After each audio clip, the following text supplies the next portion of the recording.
And I just wanna wait on you. I'm standing right outside this old church building. Looks a lot different from maybe the churches that you see and know today. This is Templo Betel. It was established and it was built in 1916. I start to think about all the stories that the walls in this church could tell. If the walls could talk, if the altar inside of this church could talk, what would the stories be? What would the testimonies be? I think of all the people that perhaps were saved in this building, all the people that were healed, that were delivered, that God set free from oppression or from habits in their lives, all the things that God did from this old church building. It reminds me of a scripture. It's found in Psalm 34. Verse 3 says, "Glorify the Lord with me. Let us exalt his name together." It's an invitation to join together. It's an invitation to worship God, to glorify him. But I love verse 4 because David said in verse 4, "I sought the Lord and he answered me." I don't know if you all remember, those of you that have been in church for any length of time, you remember back in the days where they would have testimony services.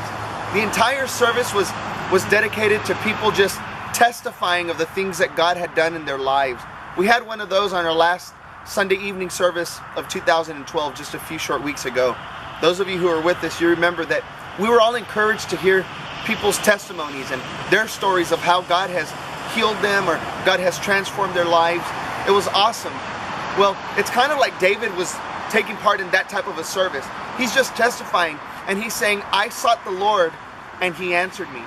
You know, some of you that are with us and you've joined us in this dedicated time of prayer and fasting where we're just seeking God through these means of prayer and fasting. Perhaps some of you have asked yourselves, or maybe you've been asked, why are you doing that?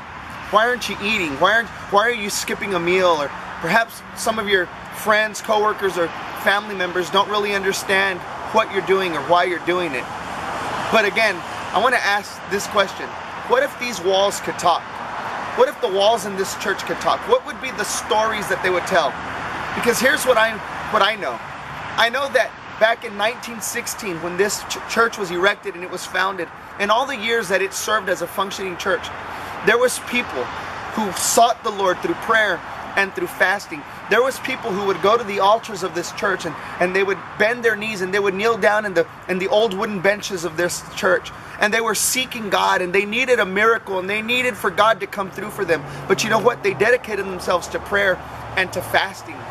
And I think that they would be able to say, as David said in Psalm 34, that they sought the Lord and the Lord answered them. You see, some people may say that prayer and fasting is outdated. There's no longer a need for that. It's something that old timers did, but maybe in 2013 we shouldn't do that anymore. All I know is this, and I may not know much, but what I do know is that these old timers knew how to pray.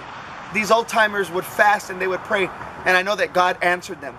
God did outstanding miracles in this old church building.